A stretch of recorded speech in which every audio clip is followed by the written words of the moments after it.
అసలు మనం చదివినట్టు గుర్తుండాలంటే ఏం చేయాలి? చాలామందికి ఇదొక పెద్ద సవాలే కదా. సరే, ఈరోజు మనం తెలుసుకోబోయే కొన్ని పద్ధతులున్నాయి. అవి మన లెర్నింగ్ స్టైల్నే పూర్తిగా మార్చేస్తాయి. అప్పుడు చూడండి, చదువంటే భారం అనిపించదు. అదొక ఇంట్రెస్టింగ్ జర్నీలా ఉంటుంది. సరే, ముందుగా ఒక చిన్న టెస్ట్తో స్టార్ట్ చేద్దాం. మన మెమరీ పవర్ ఎలా పనిచేస్తుందో అర్థం చేసుకోవడానికి ఇది హెల్ప్ అవుతుంది. రెడీనా? ఉదాహరణకు, భారత రాజ్యాంగంలోని ఆర్టికల్ 14 అంటే ఏంటి? చాలామందికి రైట్ టు ఈక్వాలిటీ అంటే సమానత్వపు హక్కు అని వెంటనే మైండ్లోకొచ్చేస్తుంది కదా. సరే, ఇంకో ప్రశ్న చూద్దాం. మన రాజ్యాంగ పీఠికలో 5 స్వేచ్ఛల గురించి చెప్పారు కదా, అవేంటో చెప్పగలరా? ఆలోచన, భావప్రకటన, విశ్వాసం, ధర్మం, ఆరాధన. హమ్మో, ఈ 5ంటిని ఒకేసారి గుర్తుకు తెచ్చుకోవడం అంటే చాలామందికి కొంచెం కష్టమే. చూశారా, చాలామంది ఫేస్ చేసే ప్రాబ్లం ఇదే. ఒక పుస్తకాన్ని చదివిన వెంటనే కూడా అందులోని విషయాలు సరిగ్గా గుర్తుకురావు. అసలు ఎందుకిలా జరుగుతుంది? కారణమేంటంటే, చదవడానికి, దాన్ని గుర్తుంచుకోవడానికి మధ్య చాలా పెద్ద గ్యాప్ ఉంది. దీనికి ఒక మెయిన్ రీజన్ ఉంది. అదే ఇల్యూషన్ ఆఫ్ నోయింగ్. అంటే నాకు అంతా తెలుసు అనే ఒక భ్రమ అన్నమాట. మనమేదో నేర్చుకుంటున్నాం అని ఫీల్ అవుతాం, కానీ నిజానికి మన బ్రెయిన్ మనల్ని చాలా ఈజీగా మోసం చేస్తుంది. చాలామంది కామన్గా చేసే పనేంటి? ఒకే టాపిక్ని పదే పదే చదవడం. అలా చేస్తే బాగా గుర్తుంటుందని అనుకుంటారు. కానీ రీసెర్చ్ ఏం చెప్తోందంటే, అది అస్సలు కరెక్ట్ పద్ధతి కాదట. ఎందుకంటే మనం ఎప్పుడు సరిగ్గా నేర్చుకుంటున్నామో మనమే కరెక్ట్గా జడ్జి చేయలేం.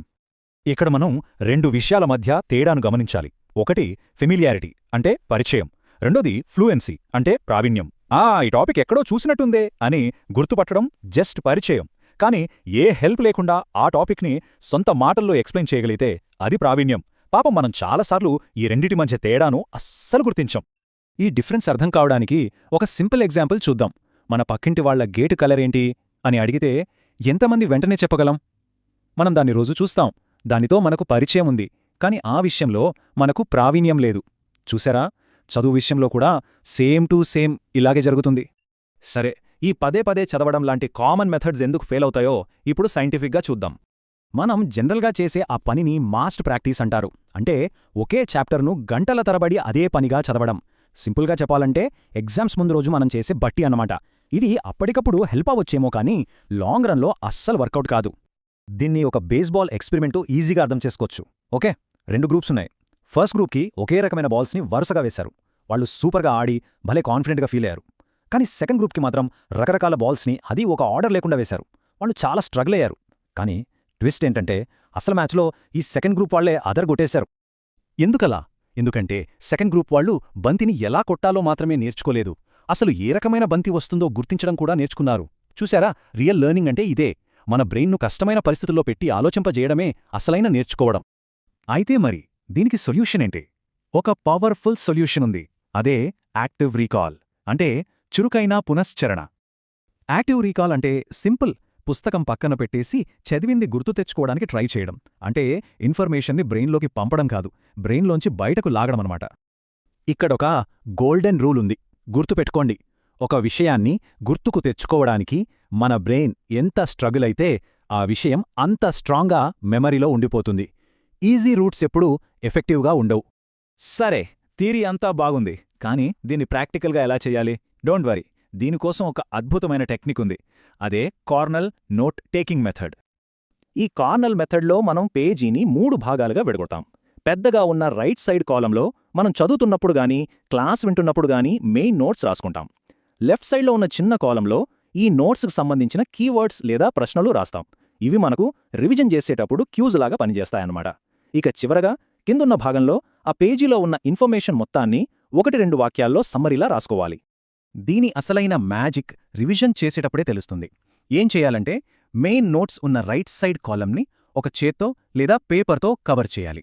ఇప్పుడు లెఫ్ట్ సైడ్లో ఉన్న క్యూస్ అంటే ఆ కీవర్డ్స్ లేదా ప్రశ్నలను మాత్రమే చూడాలి. వాటిని చూసి సమాధానాన్ని గుర్తు తెచ్చుకోవడానికి ట్రై చేయాలి, బయటకు చెప్పాలి. ఇలా చేసినప్పుడు మన బ్రెయిన్ యాక్టివ్గా పనిచేస్తుంది, ఇన్ఫర్మేషన్ని రీకాల్ చేయడానికి కష్టపడుతుంది. ఆ తర్వాత కవర్ తీసి ఆన్సర్ చెక్ చేసుకోవచ్చు. చూసారా, ఇదే active recall in action. Okay, ఇప్పటివరకు గుర్తుంచుకోవడం గురించే మాట్లాడాం.